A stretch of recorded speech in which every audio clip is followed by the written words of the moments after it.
আমার দুঃখ কষ্ট বুঝে যদি আমার লাইফে কেউ আসে তাহলে তাকে জীবন সাথী করবো, নাহলে নাই। বলতে কি কোনো রকম ডাল ভাত খেয়ে দিন গেলে চলবে, আমার কোনো বিলাসিতা নাই। যাকে মিস করতাম সে আমার জীবনে নাই। আমার হাজবেন্ডকে মিস করতাম, আমার জীবন থেকে হারিয়ে গেছে। হয়তো আমাকে তার পছন্দ হয় নাই, মানে আমাকে সময় দিত না, মানে তার মনে বলতো তোমার সাথে সংসার করবো না বা এরকম কিছু বলতো। ওর গ্রামের বাড়ি কোথায় ছিল? গ্রামের বাড়ি শরীয়তপুর, থাকে ঢাকায়। এখন কি আপনি চাচ্ছেন তাকে নিয়ে আবার সংসার করবেন? না, আমি চাই না। সে আরেকটা বিয়ে করছে, তার ভালো লাগছে, বিয়ে করছে, তার লাইফ পার্টনার দরকার আছে। আমি তো চেয়েছিলাম আমি তার সাথে সারা জীবন থাকবো, কিন্তু সে চায় নাই। তার ব্যক্তিত্ব তো আর আমি জানি না, তার মনের ভিতরে কি চলছিল। স্বামীর যে একটা ভালোবাসা সেটা তো পাইনি। কি ইচ্ছে হয় না স্বামীর ভালোবাসা পাইতে? ইচ্ছে হয়, তখন আপনার কেমন লাগে? অনেক খারাপ লাগে। মন চায় যে আমার যদি হাজবেন্ড থাকতো আমিও তো এরকম ঘুরতাম। যেহেতু বিয়ে করছে সে তো আমার চাই না, আমাকে নিয়ে যদি ভাবতো তাহলে তার বিয়ে করতো না। একটা বউ রেখে আরেকটা বিয়ে করে এটা আপনি কতটুকু যৌক্তিক মনে করেন? আমি যুক্ত মনে করি না। যদি তার ভালো না লাগে তার সাথে ডিভোর্স করে বিয়েটা করা উচিত ছিল, কিন্তু সে ডিভোর্স দেয় নাই, কারণ আমার তো কেউ নাই প্রতিবাদ করার মতো। আমি একাই থাকি, ব্যাচেলর।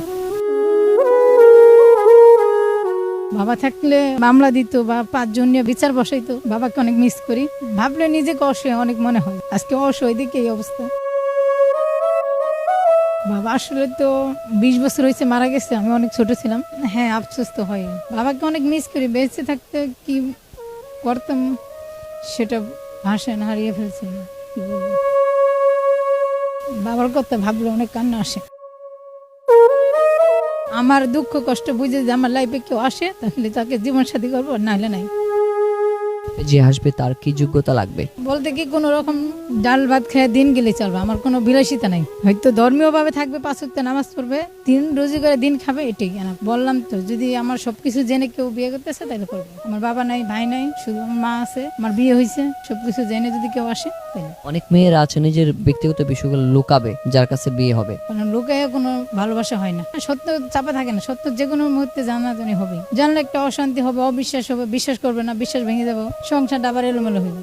সবাই তো আর চায় না, সবাই তো মানতে চায় না। সবাই তো চান মেরে একটা মেয়ে মানতে চায় না, সবাই চান মেরে একটা মেয়ে বিয়ে করবো, ভালো ফ্যামিলি।